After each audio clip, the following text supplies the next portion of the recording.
Karena. And I'm Jamie. Welcome to As Told by ADHD.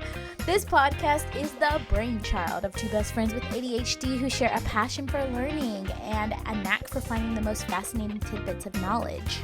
Each week, we embark on a wild and hilarious journey of discovery as we dive headfirst into topics that pique our curiosity, from dark folklore to bizarre statistics, cultural ceremonies, to famous dead people. We're here to entertain, educate, and tickle your funny bone. We have a special guest. I'm super excited. We do have a special guest. We got two technically, but he's too busy with his limes and vodka at the moment. No, I feel like Joseph is very much like a part of the podcast, but he's like our like backhand, like not backhand, but like background guy. If you guys are wondering who our little genius we like to have to the side is, it is that person. So he's always there, just never speaks. So if you have been listening to previous podcasts, you've probably heard the name Ksusha. Ksusha. Hello. This is Ksusha. She's my friend, and she is a friend of the podcast, and she's going to be doing our coin flip today. Heads or tails, Karena? Tails. She just threw it at me. It falls all the time. It falls all the time. She literally threw it at me. What did you say again? Tails. It is heads. Ooh, you go first, which is what I was hoping for. Honestly, it's probably best to go first because mine is depressing. Yeah, she told me earlier today that it was going to be real rough, so I was just like, I think you should go first, kind of regardless of the coin flip, because, like, we have to end on a lighter-ish note.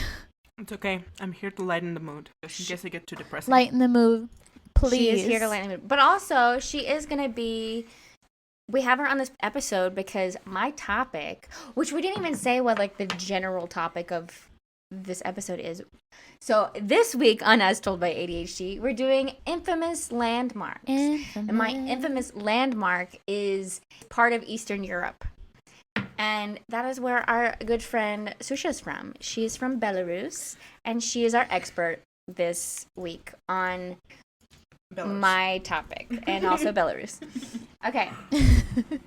So, I'm going to take you to the city of... How do you say that again? Pripyat. The city of Pripyat in Ukraine, which is more commonly known as Chernobyl or Chernobyl. See, this is what we needed, because if anybody has listened to our past podcast, you will know that we butcher every single name that we ever try to say. So now we have someone firsthand who's just like, nope, this is correct, bitch. You're dumb. At your service. So go ahead and say it one more time. Chernobyl. Yes. Have you ever heard of that before? Yes. Okay, so briefly, what do you kind of know about it? Like, what is your general knowledge on it? Briefly, what I know is that it was a place, that was a city created. They wanted a bunch of people to move there, saying that they have, you know, this great energy source and that they'll be able to, like, have... Like, I believe, I could be wrong. It was just like a good, clean energy source. It was a project also as well, just to try to see, like, if people could survive on this power source. I believe it was nuclear, but I could be wrong. Sounds like a superhero movie. Yeah, I believe it was nuclear. I can't quite remember. But it exploded. Or the reactors exploded. Something terrible happened. I don't really know the details, but it was a great city, I think. Yeah. I'm gonna kind of get into details. I didn't do much research on it before. I am gonna start from the day that it happens, right? Okay. So April 25th, 1986. This nuclear power plant gets called by the Soviet Union, like, officials. So they get called and they're like, hey, this power plant, which is nuclear, which I feel like a myth at the time is that it was the only nuclear power source, but there are, at this point, hundreds of nuclear power plants that are giving clean energy. However, I believe that this was like a newer city and they were starting to build it up. So what ends up happening is this nuclear power plant gets a call from the Soviet Union government that morning, and they're like, hey, we tested some stuff and all our tests are failing. The test that they were trying to do on it was to see specifically if the power were to go out, because the nuclear power plant was also kind of powered, like some things in the power plant were powered by the coal power plant that was nearby. And they were trying to see if that power source goes out, if the generator would kick on and it would be able to start the cooling pumps so the reactors wouldn't overheat, right? Okay. So they're like, they tested it several times, it fails each time. And the government's like, this is unacceptable, figure it out, we want a pass by a certain time, blah, blah, blah. So they have a test later that day, but I believe there was a power outage at the coal plant, so they, like, even though that's what they were supposed to be testing for, there was a power outage, and because it had been unsuccessful, they had to go like a different route of being able to sustain this power plant before the power came back on. So they had to postpone the test, right? So about, like, it was just before midnight on April 25th, 1986, and the night crew is clocking in. The night crew was not properly briefed on what was supposed to happen with this test. And what ends up happening is there's this man, I believe his name is Anatoly Dolatov.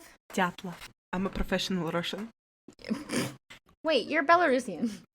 Oh, yeah, but like I can say that you cannot. Yeah, true. Well, you got me there. Thank you for respecting my heritage. Okay, so Anatoly was the supervisor on duty that night, right? He was tasked with this test that needed to go through. So how nuclear power plants work is extremely complicated. All you really need to know was the nuclear power gets extremely hot. If it gets too hot, bad things happen. If it gets too cool, bad things happen. That's basically what you need to know. Also, this is what I remember from my physics, is that once the chemical reaction started, it cannot be stopped. So it's a lot of unknown things to that chemical reaction that's happening. Smart as hell. Okay. Oh, she got them brains or whatever. She remember physics, and I didn't even take it because I wasn't qualified. Oh, wait. I should have told you how I passed physics on the highest grade, but that's another story. Oh. It involves the other teacher. Oh, I want it. I want it. Okay, so what ends up happening is, so they're not fully prepared for this test because nobody told anybody except Anatoly that this test was going to happen. He later denies that he was even there. He was like, I wasn't there, even though he was the supervisor on duty. This is very typical to Soviet Union. Yeah. Terrible. Okay, so April 26th, a few hours later, 28 minutes past midnight. Not hours later, I guess it was, if it's just before midnight, it was 28 minutes past midnight. The power of the nuclear, like, reactor falls dramatically in the middle of the test, right? And they're like, oh no, we have to amp that power. But the thing was, at this point, when it dropped so drastically, it started building up this element called xenon. And usually what happens is xenon is burned away with the heat of the reactor. But because it dropped, the heat went down, the xenon was no longer being burned away. And that started to cause a buildup, right? The buildup of the xenon created kind of like a blockage where once it started getting too hot, then the heat couldn't escape and the heat couldn't be cooled down. So at about 1:05 a.m., the power is starting to be stabilized. But Anatoly's like, we got to keep going with this test. I'm refusing to get a fail on this. We need to get a pass. So we have to keep going. So the reactor is running lower than he would like for this test. So he orders the power to be, like, upped. which starts causing a horrible reaction inside the reactor. At this point, nobody knows what's happening because it's all happening within the reactor. They have no clue what's going on. So at 1:24 a.m., the test officially begins. And the plan was to simulate a power outage to see if the turbines could properly cool the pumps before the generator could come on. As they're waiting for this, the power spikes to an extremely dangerous level.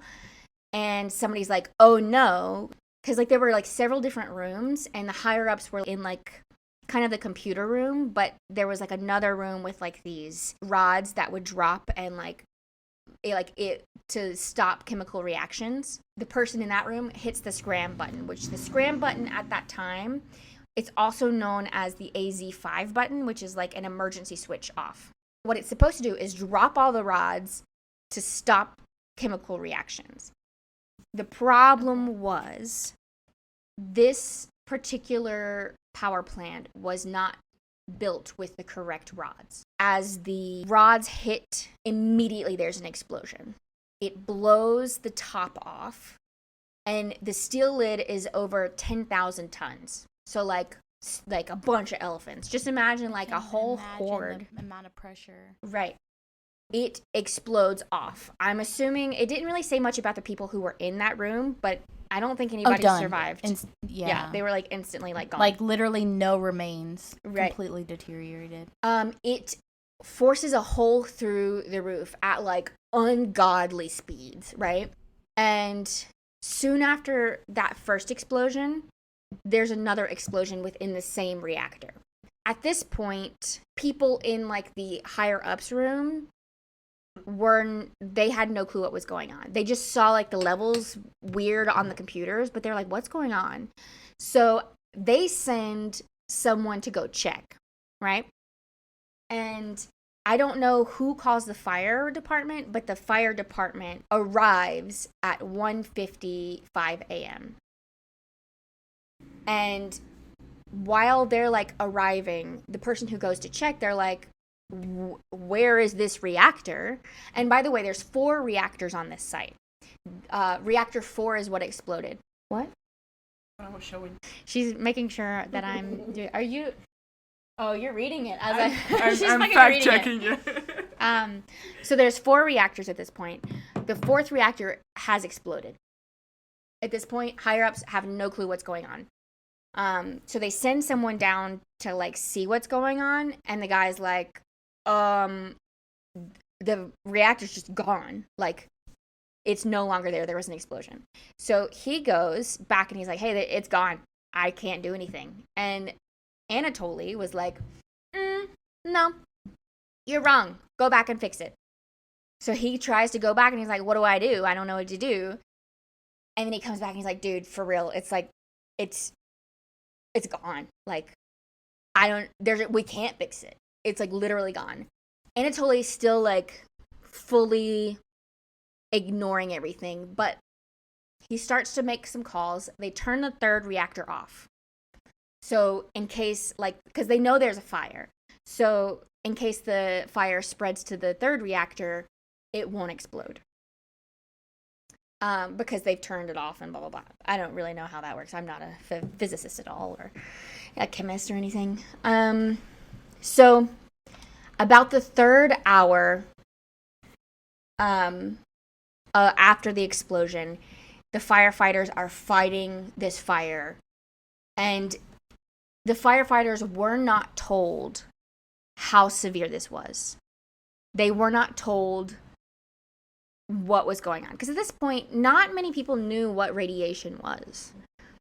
Yeah, I was about to say, all these firefighters were coming to save, and they did not know that nuclear equals radiation, which means you're pretty much giving yourself a death sentence, either immediately or in the near future.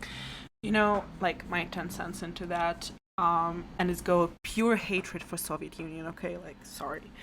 The problem is deep-rooted in just, you know, the communistic party and everything. First of all, they don't care about people's life. They really don't. I told you so, you're gonna do that, asking no questions. And this is why the guys died. This is why the explosion happened in the first place. They've been told to do this experiment. And this is why Dyatlov behaved the way he behaved, is because he's been told to do this experiment no matter what. And that's what he did. He's like, hey, I have an orders. For him personally, between a possibility of the explosion and possibility of not fulfilling the command of a communistic party, guess what's worse was for him? Is the second one. And this is the worst thing. This is the thing that I've been not growing up with, but kind of still feel, even though USSR fell apart was growing up. Not fulfilling the communistic party orders is way worse than any catastrophe it could happen during their orders. So this is why a lot of people died. This is why way more people died than supposed to be. And yeah, I have no words. Yeah, it's really depressing. So heartbreaking. But yeah, the firefighters on scene were not told that it was a fire from the reactor. They were just told it's a fire on scene. Go put it out. So these firefighters are like picking up bricks that have these unseen amounts of radiation. Freddy's very mad too. Yeah, Freddy's so mad. But they're picking up these bricks that have this unseen amount of radiation, and they have no clue what's about to happen to them. I'm just going to kind of touch on what radiation poisoning looks like, or acute radiation poisoning looks like. So, radiation poisoning, from what I understand, it is when radiation goes into your body, it basically stops production of your bone marrow. And your bone marrow is where your white blood cells come from, which means your body can no longer process any type of illness or anything. As time goes on, you start to get third degree burns, basically. Even though like you haven't been burned, you start getting bubbles on your skin. Like if you touch something, your skin will like come off just by like touch. Like there was this one account of a firefighter later on. He had to go into the hospital, and his wife went in, and she was very pregnant at the time, but they had no clue that radiation poisoning, once the person has been washed off and is put in a different location, that person cannot be radioactive. It's only like in themselves. But they were trying to keep his wife away from him, and they finally allowed her to come in, and they were like, don't hug or kiss him because like you can get radioactive poisoning, blah blah blah. And she survived. Her baby did not, which I'll get into why that happened later. And her husband did not survive. She accounts that she visited a couple times. One of the last times that she went to go visit him, he was laying there, and he rolled over, and the hair on the back of his head and the skin on the back of his head, when he rolled over, came off. And it left a big open gaping wound. And his body, because it wasn't producing bone marrow, could not heal itself. Oh my god. I was just also, when I was at school, we were learning that the radiation itself is not just stop producing bone marrow or anything like that. It alters your DNA. It alters your cells to the way that it cannot regenerate, and that's why we're seeing that it falls off and anything, because it cannot regenerate. And this is the hardest thing. People are like walking dead. This is crazy. Like, yeah, like he literally he was scalped just from laying there. Yeah, it's and that is like the closest to a first-hand account that I could find. I'm sure there were more, but I honestly got so depressed looking at the first-hand accounts that I had to stop looking into like the effects of it, because it was genuinely like heartbreaking to listen to. But anyway, so third hour, the firefighters have no clue what's going on. They are picking up bricks and tossing them to the side. They are fighting these fires.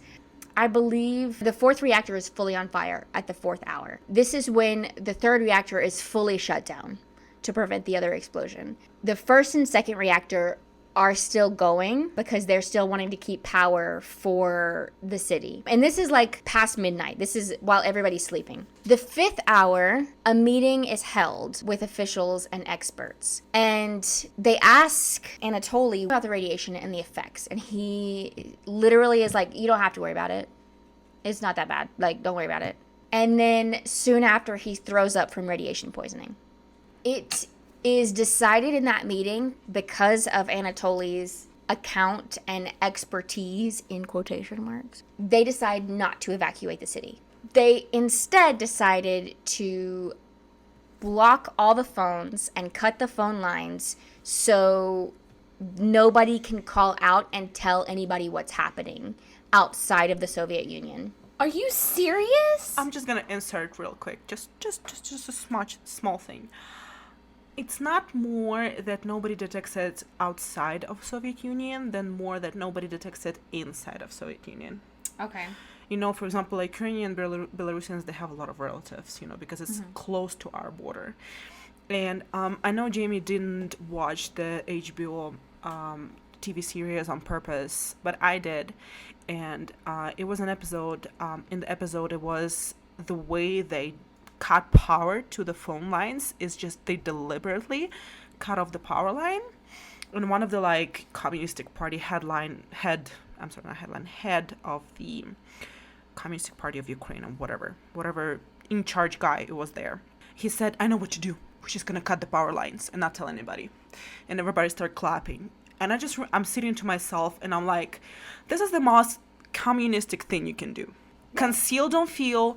You know, like, just like Elsa said, wise woman. And don't tell anybody. Everything is fine. Nothing happened. Let's just hush it under the rug. And it's all going to be fine. And this is the problem why so many people get radiation poisoning as well. So, still within the 5th hour after the explosions of the reactor, the roads are now blocked. And only police are allowed in and out to help clean up the reactor. So police and firefighters are on the scene still. On the scene getting radiation poisoning. They had no clue what was going on. They weren't told that this was a nuclear explosion. They were told, but also there are actual accounts of people who were awake at that time who watched the mushroom cloud go up. So they're in there trying to clean it up and everything. By 6:35, fires are mostly out. There's still some fires still going, and they're trying their best to put out the rest. Hour 13, there is an expert called. Can you say that name? Legasov. He is an expert on radiation, nuclear reactions, and he's called, and they're like, we need you to come to this city. By hour 13, he's brought into the city, and he attends a meeting, and he's the only official with the smarts to be like, what are you doing? We need to evacuate the city. What is wrong with you? Because of him, they decided they're going to evacuate the city, but not yet. Hour 30, he's driven to the site in an armored car to assess the situation in person. Reactor 4 is still burning, and he advises to get the fire fully put out and fully under control so the wind doesn't take the radiation to a different country, like into Europe. Spoiler alert, it already did pick up the radiation and went to another country. Yeah, it has already been picked up, and it is going into another country. It is not detected yet. So they decided the best thing to do is to get helicopters to drop sand and boron onto this fire to put it out. Does that even work with nuclear? I think that's what the boron was for. It was? Okay. Yeah.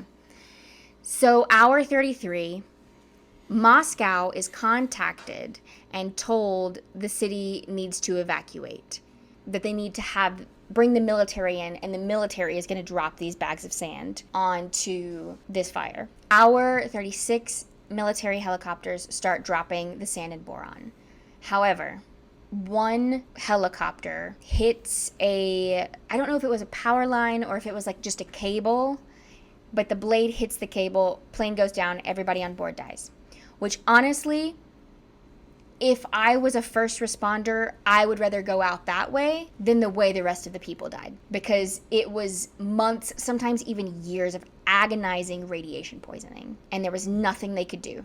They tried bone marrow transplants with these people, and it did not work. They didn't know. Nobody knew. And it should not be their fault. Also, not following the orders in USSR, as I already told, is way worse than getting radiation poisoning. So, hour 38 is when the evacuation begins. However, let's talk about the hours between hour 38 and the explosion. What started happening that day is everybody woke up. Nobody knew what was going on. Some people had seen the explosion and they were like, that was really weird. It was kind of cool to watch though, but whatever. Because the city did not relay to them that it was nuclear and that they should stay inside. People were out. It was Labor Day weekend for them, like their equivalent of Labor Day. And they were out having fun. There were people at amusement parks. There were people outside with their kids and like having this grand old time throughout the city, all the while getting acute radiation poisoning. Your face. What are your thoughts? I'm a little livid, I'm not gonna lie. I'm so mad. I told you that Like, this is depressing. It's not even like I don't feel depressed, really. I don't feel like I'm gonna cry. I just... Yeah. They deliberately did not tell any people that there's a radiation poisoning going on because they did not want, air quotes, spoil the 1st of May, which is the Labor Day, which is the biggest celebration, of the Communist Party and everything. Again, don't care about people's life at all. Zero. Yeah. So, as I was saying, hour 38, evacuation begins. The town speakers start announcing, attention, attention, in connection with the accident at Chernobyl atomic power station, unfavorable radiation conditions are developing in the city of Pripyat. In order to assure complete safety for residents, children first and foremost, it has become necessary to carry out a temporary evacuation. These people were told that they need to bring personal documents and immediate necessary things. However, they were not told they would never be coming back. So they left everything almost. As they were packing things up, taking a bag to go to these buses that were to take them out of the city. Because they weren't allowed to take their own cars. They all had to go by buses.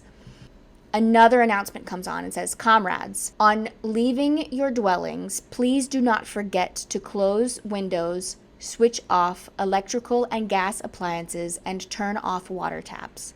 Please remain calm, organized, and orderly. At this point, the Soviet officials know the severity of the situation. They know what's going on. They know the levels of radiation because of the expert that they brought in. And they knew that they weren't going to let people go back. However, they elected not to tell anyone. The residents of the city of Pripyat were put on a bus and taken out. However, not everybody left. There were older women who were like, no, I have made a home here. I live here. This is where I'm staying. I'm not leaving. Because they didn't know the severity of the situation either. They thought everybody was going to come back. But they had no clue what was going on. Just these little old babushkas just... Babushkas. Babushkas. Babushkas. Babushkas. Babushka. Babushka. I'm sorry. I don't know why it's... Babushkar. Babushka. Babushka. Babushka. Here we go. Babushka. Thank you, Karena. She literally put an R on the end. What do you mean? No, I said babushka. Babushka. Babushka. Babushka. Babushka. Here we go. That's what I said. Babushka. I literally It's said all that. it's all about the tone, I think. It's about the stress. It's Babushka. Babushka. Babushka. Yeah, here we go. I'm sorry. I don't know why it just pissed me off. When I say babushka. Babushka. When anybody says Babushka. Babushka. Babushka. All these babushkas Babushka. Yeah. It's a grandma. It's a grandma. They were just like, no, I'm gonna stay in the city. Also, there were teens who were like, you know what? We're gonna stay and we're gonna like live it up while all of our families leave. They also had no idea of the severity of the situation because the government was not relaying this to them. Wasn't it like forced evacuation?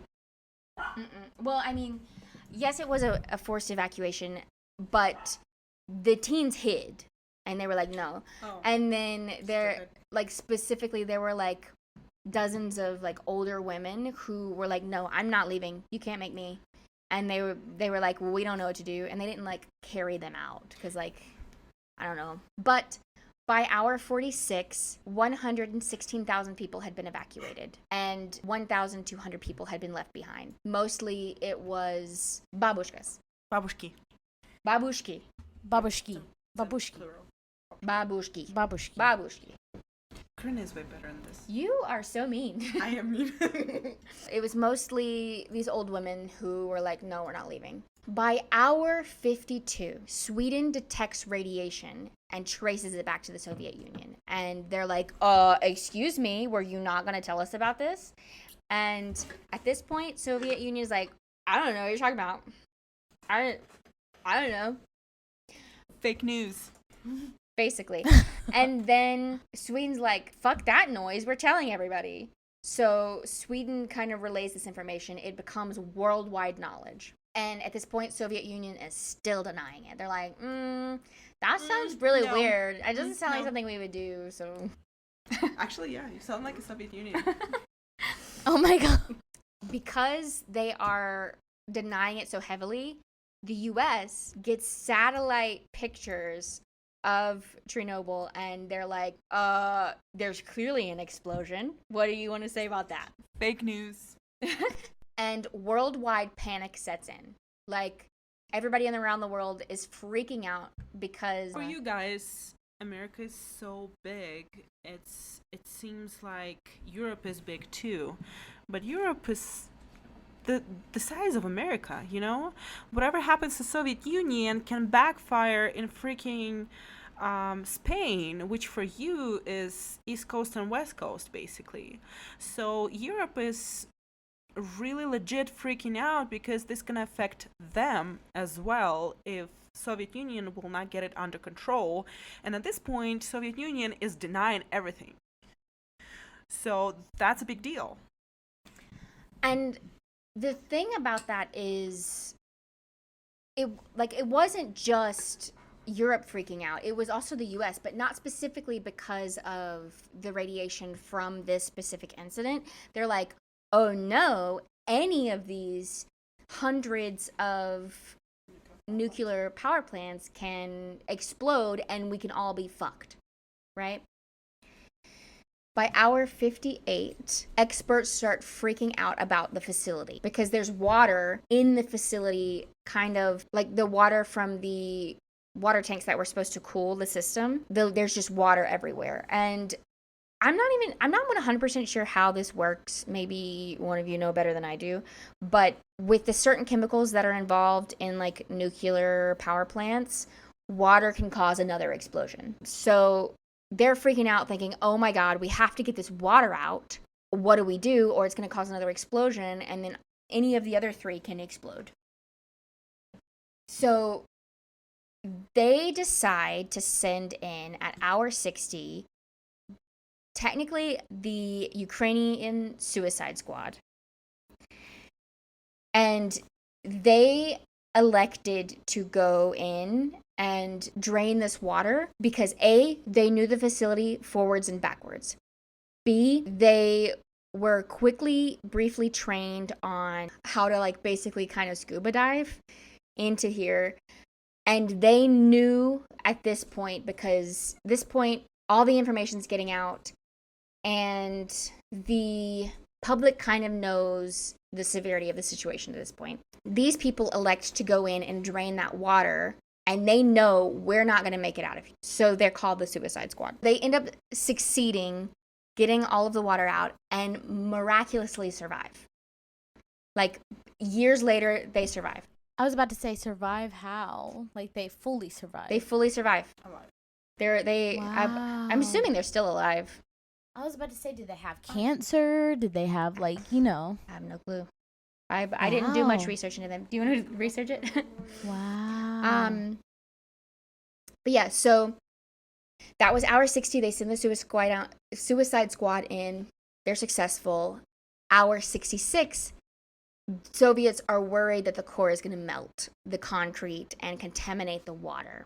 So they're like, oh no, we have to send in miners to dig tunnels underneath to like fortify it so the core doesn't melt and get into the water. They end up sending in 400 miners to create a tunnel underneath the power plant to create a ventilation system so it doesn't overheat. 400. 400. And at this point, there is still radiation spreading throughout Ukraine and Europe because of this explosion. At hour 100, debris removal starts. At first, they are like, oh, let's send in these robots. They're going to clean up the debris and everything's going to be fine. But they all break. So they send in humans. And they're called the liquidators, and they are in the military. And they send 600,000 people to go clean this mess up. That is the first 100 hours from explosion to kind of the end. All of these people were living in tents around the area, going in and cleaning up. A year later, how do you say his name again? Legasov, the expert that originally was like, we need to evacuate. He ends up getting very, very ill from radiation poisoning. And he's like, you know what? I'm going to record my testimony from what happened. So, because I'm going to die anyway. They can't hurt me if I'm dead. So I'm going to record this and I'm going to publish it or give it to the government or to officials who can help. So this doesn't happen again. So he ends up testifying even after his death.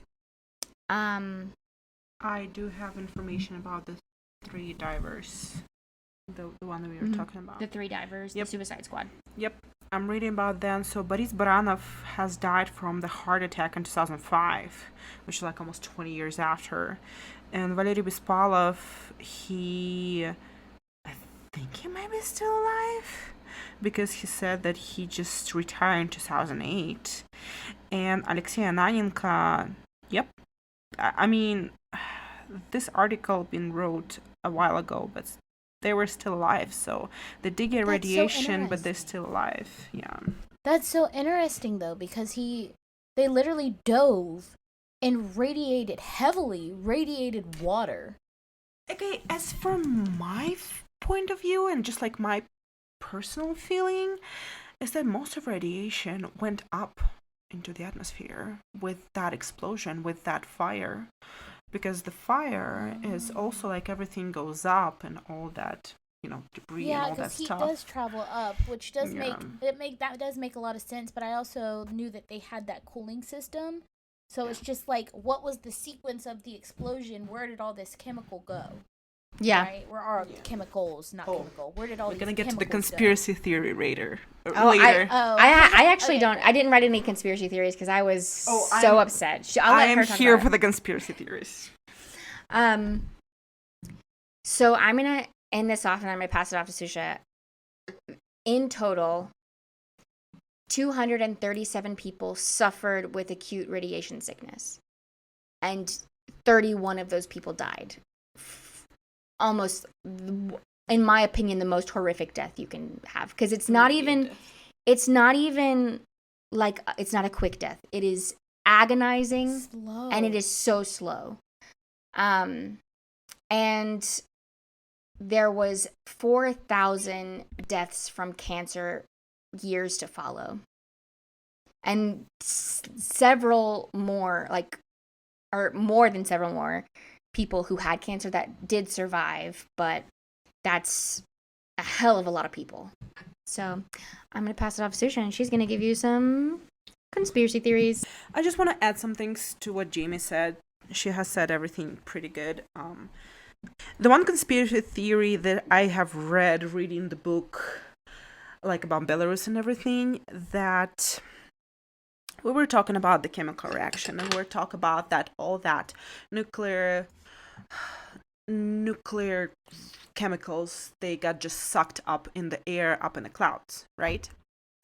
So the conspiracy theory is that the predictions that all these clouds that sucked up all this chemical radiation were supposed to go all the way where they were blowing all the way to Moscow.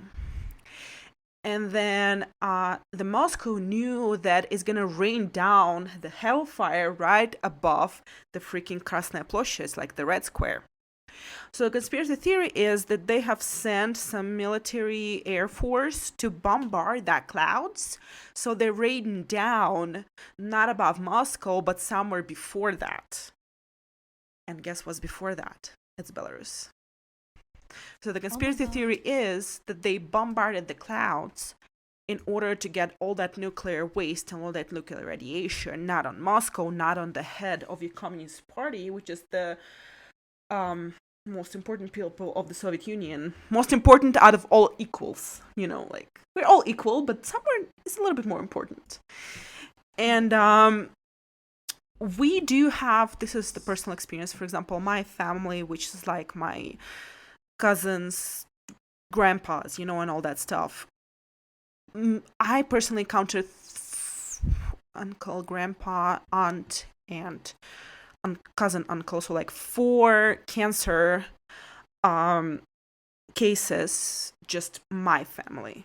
And then I know a lot of thyroid cases of like thyroid deficiency, or the Hashimoto disease, or T3 deficiency, or T4. Well, yeah, question. Is it did they say where the radiation necessarily was coming from? Was it just from the water? Was it from the produce? It's everything. Was it from the meat? Was it from land, all of it? Land, water. So right now, a part of Ukraine, and I've been reading just before we started this podcast, 12% of Belarus is still locked from visiting due to radiation. It's a lot of territory. It's a lot. And we have so many cases of cancer. Joseph is showing me it right now. It literally on Google Maps has a almost like candy cane thick border around. Yeah, it was 10 miles away from Belarus. No, like it has a border on Google Maps, as in like this is where you cannot go in Belarus. And Ukraine too. Yeah, Ukraine is like. Oh no, I'm sorry, Ukraine. No, that was. And Ukraine, Belarus too, both.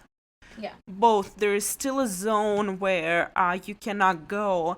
And there was a tours to go to Chernobyl, and I was like, what a stupid way to die. I'm not gonna lie.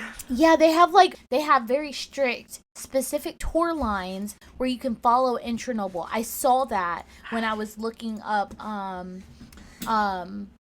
oh my gosh, what was that? I can't remember what I was looking up. No, but yeah, I saw that. I was like, why would somebody do tours at Chernobyl? Exactly. Like, that's on them. That 31 people that died from immediate death due to Chernobyl is not on them. That 4,000 people that got sick with cancer and everything, that's not on them. But people who go deliberately to Chernobyl to see for themselves, you know what? If you die from cancer, I'm not going to feel bad for you. If you got to be stupid, you got to be tough. I feel like the only reason I would go is if I already have cancer and I'm going to die anyway. I'm going to be like, you know what? I want to go see. No. Sure. I have a conspiracy theory. Sure. A little bit of one. Okay, so there's this paranormal team. They're kind of dumb. They do very stupid things. They're called Sam and Colby. You've probably heard of them. I don't know if you have, but they're a paranormal team. They're being a little bit more safe now, but they decided to go to Chernobyl, right? And this is just a theory. Okay, they went to Chernobyl, they did the tour, they got special permission to go to special places in regards with not touching anything, but, airborne, right? Yep.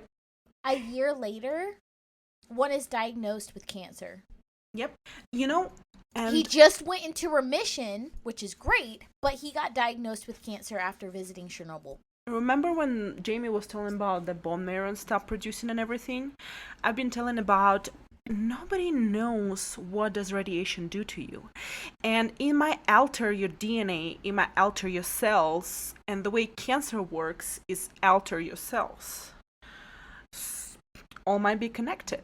You know, Ukraine and Belarus has, again, a lot of cases of cancer. Can it be connected? Who knows? Probably yes, maybe no. Bro. It's wild.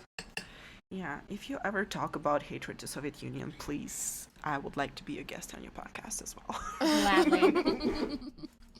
I've thoroughly enjoyed you being a guest so far. Thank you. I was just kind of like fact-checking Jamie for a moment. That was really rude. Well, you don't trust me. Mostly with... That's Yeah, my it was friend. mostly with like names of things. It's just a language, you know? Language Yeah, no, barriers yeah, and it's just a whatnot. language barrier. Again, I'm a professional Russian. Yeah.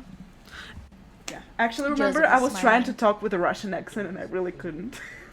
Yeah, that was funny. I was trying to talk with a Russian accent and I really couldn't. So they just have a dome over the They do. explosion, Actually, and they just start. just Okay, sitting yeah, there. actually, Like can they're like, contain it. they did. So it started building. Couple years after, it was the sarcophagus that is built around the block 4, because a certain correct me if I'm wrong, and if there's any like physicist experts, please do type in the comments or something. There is alpha, beta, and gamma radiation. So some of type of radiation cannot pass a certain objects, either like metal or concrete or not metal. So right out of the fourth reactor, there's built a what is this type of metal? I don't know how to translate it in English. Aluminium? Not aluminum, nope. Aluminium, yep. Aluminium or aluminum? Aluminium? I say aluminium because Ethan says aluminium. That's funny. Wait, so it's a type of sarcophagus with a type of metal that does not let the certain type of radiation, which is long run, to get through that. Because I've been reading there's like 24,000 years that it will completely gone. So we will not go. I mean, I'll be alive, but I'm not sure about you guys. You'll be alive? I'll be alive. But yeah, that was our episode. As our episode, we hope you enjoyed. Episode. Yeah. Giddy. Get it. Okay. I forgot. Damn, Ksusha, she got I moves. know. Look at her Don't go. have moves. All right, y'all. Well, you guys know that we ask for the bare minimum. Drink your water. Yep. Take that extra time getting ready. Pick out your favorite shoes that day. Wear that nail polish. Throw your hair in a messy bun to go to work. Who I cares? have already everything. Thank you. Ksusha already is ahead of the game. Get on Susha's level. Thank you.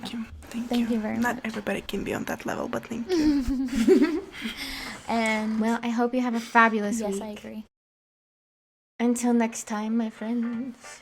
We'll be back next week with your part 2. Goodbye. It was an honor. It was a very much honor to check your spelling and check your pronunciation. Thank you you very for much being for giving me here. that opportunity. Thank you for being here. You're our first guest on our podcast. Oh my god. Yes, our first She's- guest, and it was so much fun. I know. You added so much value to this episode. I'm so happy. You're more than welcome to come back.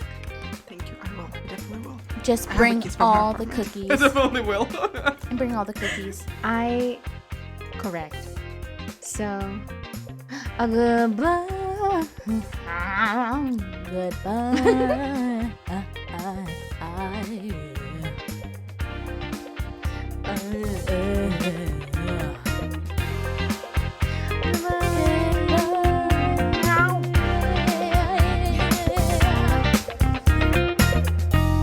Okay, bye. Bye.